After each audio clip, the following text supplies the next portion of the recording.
Hello friends, നമസ്കാരം. ഞാൻ Ravi, Palakkad. AC washing machine, ഫ്രിഡ്ജിൻ്റെ ഒക്കെ PCB റിപ്പയർ ചെയ്യുന്ന ആൾ. ഇന്ന് LG സിംഗിൾ ഡോർ ഫ്രിഡ്ജിൻ്റെ ഒരു ബോർഡാണ് കിട്ടിയിരിക്കുന്നത്. ഇതിൽ വരാൻ ചാൻസ് ഉള്ള കംപ്ലൈൻറ്റുകൾ എന്തൊക്കെയാണ്, ഇതെങ്ങനെയാണ്, ഇങ്ങനെ ഒരു ബോർഡ് കൈ കിട്ടിയാൽ ഇത് എങ്ങനെ ടെസ്റ്റ് ചെയ്യുക എന്നുള്ള കാര്യങ്ങളാണ് ഇന്ന് നമ്മൾ പറയാൻ പോകുന്നത്. നമുക്ക് എല്ലാവർക്കും അറിയാവുന്ന മാതിരി സിമ്പിളായിട്ടുള്ളൊരു ബോർഡാണ്. അധികം കോംപ്ലിക്കേഷനൊന്നും ഇല്ല ഇതിനകത്ത്. സിംഗിൾ ഡോർ ആയതുകൊണ്ട് സെൻസറോ അല്ലെങ്കിൽ മറ്റുള്ള കാര്യങ്ങളൊന്നുമില്ല, ഇൻഡിപെൻഡൻ്റ് ആണ്. ഇങ്ങനെ ഒരു ബോർഡ് നമ്മൾ ആദ്യം കയ്യിൽ കിട്ടിയാൽ ഇവിടെയാണ് നമ്മൾ 230 വോൾട്ട് കൊടുക്കേണ്ടത്. ഈ 230 വോൾട്ട് ഈ ഫ്യൂസ് ഈ NTC വഴി ഇവിടെ എത്തും. ഇവിടെ നിന്ന് ഇതൊരു OLP കണക്ഷനാണ്.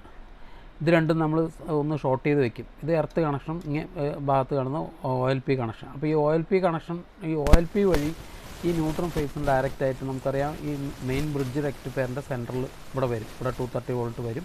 അത് കഴിഞ്ഞ് റെക്ടിഫൈ ചെയ്ത് DC ആക്കി ഇതിൻ്റെ ഒരു 300 വോൾട്ട് നമുക്ക് ഇതിൻ്റെ നെഗറ്റീവിലും പോസിറ്റീവിലും കിട്ടും. ഇത് നെഗറ്റീവ്, ഇത് പോസിറ്റീവ്. അതായത് ഈ കപ്പാസിറ്ററിൻ്റെ പിന്നിൽ ഈ കപ്പാസിറ്റർ അത് നമ്മൾ നേരിട്ട് അതായത് ഈ കപ്പാസിറ്ററിൻ്റെ പോസിറ്റീവിലും നെഗറ്റീവിലും ഇതിൻ്റെ പിന്ന് ആ 300 വോൾട്ട് നേരെ ഈ IPMൻ്റെ ഒരു പിന്നിലേക്കും, അതേപോലെ തന്നെ അതിൻ്റെ ഒരു പാർട്ട് ഇവിടെ ഒരു SMPS ICയിലേക്കും വരും. ഇതിൻ്റെ ഒരു മിനി SMPS ആണ്. അതായത് ഇതിലേക്ക് ആവശ്യമായ വർക്കിംഗ് വോൾട്ടേജ് നമുക്കറിയാം ഇതിനകത്തു നിന്നാണ് കിട്ടുന്നതെന്നുള്ളത്. ഇതിൻ്റെ ഔട്ട്പുട്ട് ഇതവിടെ ഒരു 15 വോൾട്ട് നമുക്ക് കിട്ടും. ഈ 15 വോൾട്ടിൻ്റെ ഇതൊരു റെഗുലേറ്ററാണ് 7805. ഇതിൻ്റെ ഔട്ട്പുട്ട് 5 വോൾട്ട്. ഈ 5 വോൾട്ട് കൊണ്ട് ഈ system control micro processor work ചെയ്യും. ഈ സിസ്റ്റം കൺട്രോളിൽ നിന്ന് കിട്ടുന്ന ഔട്ട്പുട്ട് ഈ 6 പിന്നിലേക്ക് വരും. അതായത് UVW നെഗറ്റീവ്, UVW പോസിറ്റീവിൻ്റെയും ഔട്ട്പുട്ട് നമുക്ക് ഇതിലേക്കാണ് കിട്ടുന്നത്, ഇതിൻ്റെ ഡ്രൈവർ. അപ്പോൾ എന്നിട്ട് അതിന് ശേഷം UVW ഔട്ട്പുട്ട് കംപ്രസറിലേക്ക് പോകുന്ന കണക്ഷൻ ഇതാണ്. അതിൻ്റെ ഒരു ഡ്രൈവ് ചെയ്യുന്ന സെക്ഷൻ ഈ കപ്പാസിറ്റേഴ്സാണ് ഇരിക്കുന്നത്. അപ്പോൾ ഇത്രയും ഭാഗങ്ങൾ ചേർന്നാണ് ഈ ബോർഡ്. ഇതാണ് അതിൻ്റെ കമ്മ്യൂണിക്കേഷൻ. ഇതിൽ കംപ്ലൈൻറ്റ് വരാൻ ചാൻസ് ഉള്ള കാര്യങ്ങളാണ് നമ്മൾ നോക്കാൻ പോകുന്നത്. അതായത് ഇവിടെ നമ്മൾ കൊടുക്കുന്ന വോൾട്ടേജ് ചിലപ്പോൾ ഫ്യൂസ് അടിച്ചു പോയിട്ടായിരിക്കും വരിക. ഫ്യൂസ് അല്ലെങ്കിൽ ഈ NTC ബ്രേക്കായിട്ട് വരും. വന്നു കഴിഞ്ഞാൽ സ്വാഭാവികമായിട്ടും ഈ റെക്ടിഫയർ ഷോർട്ടായിട്ട് അങ്ങനെ വരാം. റെക്ടിഫയർ മുതൽ കപ്പാസിറ്റർ ഷോർട്ടായാലും വരാം, ഈ IC ഷോർട്ടായാലും വരാം, ഈ IC ഷോർട്ടായാലും വരാം. കാരണം ഈ 300 വോൾട്ട് ഡയറക്റ്റ് ഈ ICയുടെ ലെഗിലേക്കും ഈ ICയുടെ ലെഗിലേക്കുമാണ് പോകുന്നത്. അപ്പോൾ അതിൽ ഏത് ഷോർട്ട് ഉണ്ടെങ്കിലും ഫ്യൂസ് അടിച്ച് പോയിട്ടായിരിക്കും വരിക. ഫ്യൂസ് പോയെന്നും പറഞ്ഞ് ഒരു കാരണവശാലും ഡയറക്റ്റായിട്ട് മാറ്റിയിടാൻ ശ്രമിക്കരുത്. അപ്പോൾ അതിൽ ഏതിലാണ് ഷോർട്ട് എന്ന് നോക്കിയിട്ട് കഴിയുമെങ്കിൽ ആ പാർട്ട് നമുക്ക് റീപ്ലേസ് ചെയ്തിട്ടാൽ ഇത് റെഡിയാക്കി എടുക്കാവുന്നേ ഉള്ളൂ. മിക്കവാറും ഈ കപ്പാസിറ്റർ കംപ്ലൈൻ്റ് ആയിട്ട് വരും, അല്ലെങ്കിൽ ഈ മെയിൻ റെക്ടിഫയർ കംപ്ലൈൻ്റ് ആയിട്ട് വരും, ഇല്ലെങ്കിൽ SMPSൻ്റെ IC ഷോർട്ടായിട്ട് വരും. അപ്പോൾ ഇതിൻ്റെ ഔട്ട്പുട്ട് വർക്കിംഗ് വോൾട്ട് കിട്ടാതെയൊക്കെ വർക്കാവലുണ്ട്. അപ്പോൾ ഇത്രയും ഭാഗങ്ങൾ എല്ലാം കറക്റ്റാണ്. ഇതിൻ്റെ ഇവിടെ ഇൻപുട്ടിൽ 15 വോൾട്ട് വരുന്നുണ്ട്, ഇതിൽ 5 വോൾട്ട് വരുന്നുണ്ട്. എന്നിട്ടും വർക്ക് ചെയ്യുന്നത് ഓൺ ചെയ്യുമ്പോൾ സ്വാഭാവികമായിട്ടും ഇവിടെ ഒരു LED വരും. അതൊന്ന് ഫസ്റ്റ് ടൈം ഒന്ന് ചെറുതായിട്ട് ബ്ലിങ്ക് ആവും. അത് ബ്ലിങ്ക് ആവുന്നില്ല എന്നുണ്ടെങ്കിൽ ലാസ്റ്റ് ഈ ക്രിസ്റ്റൽ ഒന്ന് മാറ്റി നോക്കിയിട്ടും അതാവുന്നില്ലെങ്കിൽ പിന്നെ ഈ IC ചൂടാവുക അല്ലെങ്കിൽ ഇതിൽ നിന്ന് കൊടുക്കുന്ന 5 വോൾട്ട് ഡ്രോപ്പ് ആവുക ചെയ്യുന്നുണ്ടെങ്കിൽ നമുക്ക് മനസ്സിലാക്കാം ഈ ICക്കകത്ത് കംപ്ലൈൻ്റ് ആണെന്നുള്ളത്. ICക്ക് മുമ്പ് ഒരുപാട് പ്രൊട്ടക്ഷൻ ഉള്ളതുകൊണ്ട് അത്യാവശ്യം അത്ര പെട്ടെന്നൊന്നും ഇത് കംപ്ലൈൻ്റ് ആവലില്ല. പരമാവധി നമുക്ക് ഈ റെഗുലേറ്ററിൽ അല്ലെങ്കിൽ ഈ ICയിൽ അല്ലെങ്കിൽ ഈ മെയിൻ ICയിൽ കപ്പാസിറ്റർ ഈ ഭാഗത്തൊക്കെയാണ് ഇതിൽ സാധാരണയായിട്ട് കംപ്ലൈൻറ്റ് വരിക. അതുകൊണ്ട് തന്നെ കൂടുതൽ കോംപ്ലിക്കേഷൻ ഇതിനകത്ത് ഇല്ല എന്ന് വേണമെങ്കിൽ പറയാം. അങ്ങനെ ഒരു ബോർഡ് നമ്മുടെ കയ്യിൽ കിട്ടിയാൽ അത് എങ്ങനെ ചെക്ക് ചെയ്യുക എന്നുള്ളതാണ് നമ്മൾ മെയിനായിട്ട് നോക്കേണ്ടത്. ഞാൻ മുമ്പേ പറഞ്ഞു, ഇതിലാണ് നമ്മൾ 230 വോൾട്ട് കൊടുക്കണം. ആദ്യം ഫ്യൂസ് പോയിട്ടുണ്ടോ നോക്കുക. ഫ്യൂസ് പോയിട്ടില്ലെങ്കിൽ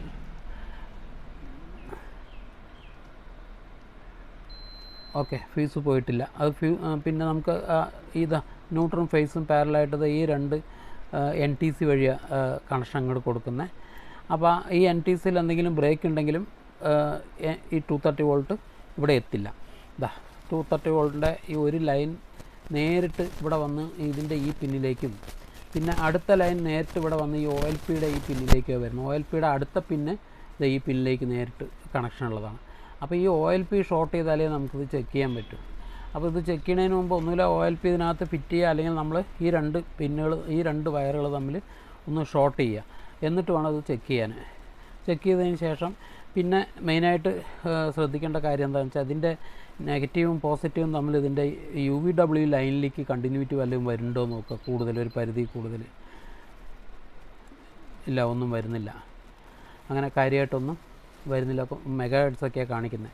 അപ്പോൾ നമുക്ക് ഊഹിക്കാം ഇത് ഷോർട്ടൊന്നും ഇല്ല എന്നുള്ളത്. പിന്നെ മെയിനായിട്ട് ശ്രദ്ധിക്കേണ്ടത് ഇവിടെ ഒരു 15 വോൾട്ടിൻ്റെ പിന്നുണ്ട്. അതായത് ഞാൻ മുമ്പേ പറഞ്ഞു ഇതിൽ നിന്ന് വരുന്ന ഔട്ട്പുട്ട് 15 വോൾട്ട് ഈ പിന്നിൽ കൊടുത്തിട്ട് ഇതിൻ്റെ ഔട്ട്പുട്ട് 5 വോൾട്ട് എടുത്തത് വർക്ക് ചെയ്യാനും ഈ IPM വർക്ക് ചെയ്യാനും ഈ 15 വോൾട്ടാണ് എടുക്കുന്നത്. അപ്പോൾ ഇവിടെ കിട്ടുന്ന 15 വോൾട്ട് നമുക്ക് ഈ പിന്നിൽ കിട്ടുന്നുണ്ടോ, ഇതവിടെ 15 വോൾട്ട് മാർക്ക് ചെയ്തിട്ടുണ്ട്, ഈ പിന്നിൽ കിട്ടുന്നുണ്ടോ എന്നുള്ളത് നോക്കുക. അപ്പോൾ ഈ പിന്നിൽ അത് വരുന്നുണ്ടെങ്കിൽ പിന്നെ വേറെ കുഴപ്പമൊന്നും വരാൻ ചാൻസ് ഇല്ല. പിന്നെ ഇവിടെ വരുന്ന ഈ 3 കപ്പാസിറ്റർ ഏതെങ്കിലും വീക്ക് ഉണ്ടോ നോക്കുക.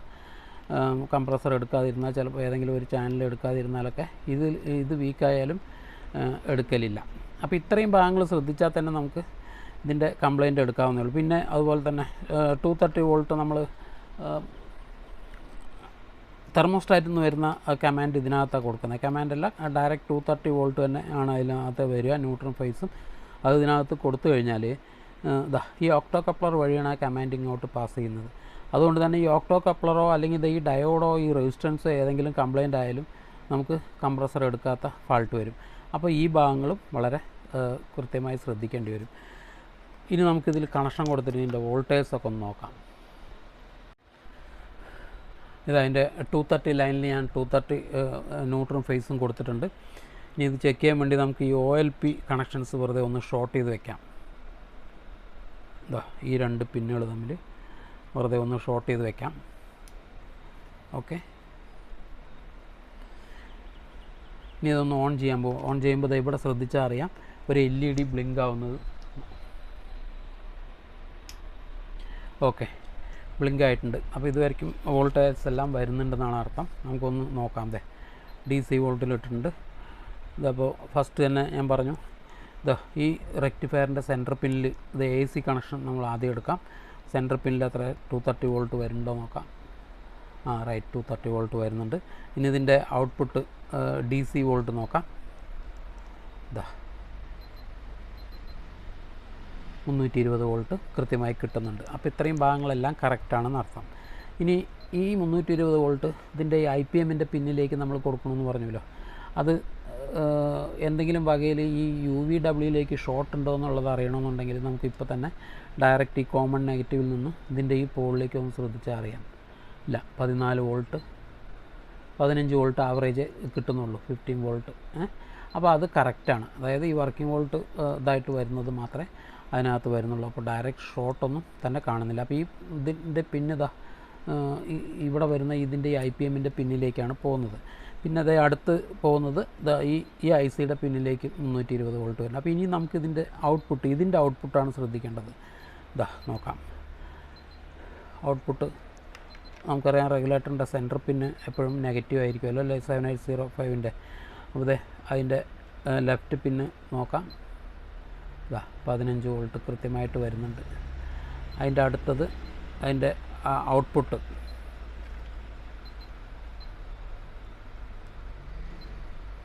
കറക്റ്റ് 5 വോൾട്ടും വരുന്നുണ്ട്. അപ്പോൾ ഈ സിസ്റ്റം ഇതിൽ വർക്ക് ചെയ്യാനുള്ള വോൾട്ടേജും മറ്റുള്ള കാര്യങ്ങളെല്ലാം ഇവിടെ കൃത്യമായി കിട്ടുന്നുണ്ട് എന്നർത്ഥം. അപ്പോൾ സ്വാഭാവികമായിട്ടും വേറെ കംപ്ലൈൻ്റ് ഒന്നും ഇല്ലെങ്കിൽ വർക്ക് ചെയ്യണം. നമുക്ക് നോക്കാം വർക്ക് ചെയ്യുന്നുണ്ടോ എന്നുള്ളത്. അപ്പോൾ തൽക്കാലം UVWയിൽ ഒരു കംപ്രസറിൻ്റെ കണക്ഷൻ കൊടുക്കാം. ഇതിൽ 230 ഞാൻ കൊടുത്തിട്ടുണ്ട്. ഈ OLP നമ്മൾ മുമ്പേ ഷോർട്ട് ചെയ്ത് അങ്ങനെ തന്നെ വെച്ചിട്ടുണ്ട്.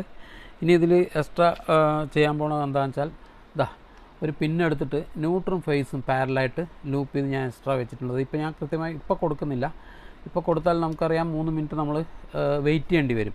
അപ്പോൾ സ്വിച്ച് ഓൺ ചെയ്ത് ഇവിടെ ബ്ലിങ്കിങ് വന്നതിന് ശേഷം ഇത് കൊടുത്തു കഴിഞ്ഞാൽ നമുക്ക് സഡൻലി റിസൾട്ട് അറിയാൻ പറ്റും. അത് ടെസ്റ്റ് ചെയ്യുന്ന സമയത്ത് അതൊരു ടിപ്പാണ്. നമ്മൾ പെർമനൻറ്റ് കണക്ഷൻ കൊടുത്തിട്ടാണ് ചെക്ക് ചെയ്യണതെങ്കിൽ 3 മുതൽ 5 മിനിറ്റ് വരെ വെയിറ്റ് ചെയ്താലേ നമുക്കിതിൻ്റെ ഔട്ട്പുട്ട് കിട്ടുള്ളൂ. അതേ സ്ഥാനത്ത് എല്ലാം സ്റ്റാൻഡ് ബൈയിൽ നിർത്തിയതിന് ശേഷമാണ് ഈ തെർമോസ്റ്റാറ്റിൻ്റെ കണക്ഷൻ നമ്മൾ കൊടുക്കുന്നതെങ്കിൽ സഡൻ വിത്തിൻ സെക്കൻഡിൽ അല്ലെങ്കിൽ 2-3 സെക്കൻഡിനുള്ളിൽ നമുക്കതിൻ്റെ ഔട്ട്പുട്ട് റിസൾട്ട് കിട്ടും. ഓക്കെ ഫ്രണ്ട്സ്, ഞാൻ അതിപ്പോൾ ഓൺ ചെയ്യാൻ പോവാം. അതിവിടെ LED ബ്ലിങ്ക് ആവണമെന്ന് ശ്രദ്ധിക്കണം. ഓക്കെ, ബ്ലിങ്ക് ആയിട്ടുണ്ട്. ഇനി നമുക്ക് ഞാൻ ഈ തെർമോസ്റ്റാറ്റിൻ്റെ കണക്ഷൻ ഇതിൽ കൊടുക്കാൻ പോവാം. ഓക്കെ, ഇതാ കംപ്രസർ വർക്ക് ചെയ്യാൻ തുടങ്ങിയിട്ടുണ്ട്. കൃത്യമായിട്ട് വർക്ക് ചെയ്യണത് മനസ്സിലാവുന്നുണ്ടാവുമെന്ന് വിചാരിക്കണം. ഓക്കെ ഫ്രണ്ട്സ്, വീഡിയോ ഇത്രയും ഇഷ്ടപ്പെട്ട ഷെയർ ചെയ്യുക, ലൈക്ക് ചെയ്യുക, സബ്സ്ക്രൈബ് ചെയ്യുക. Thank you.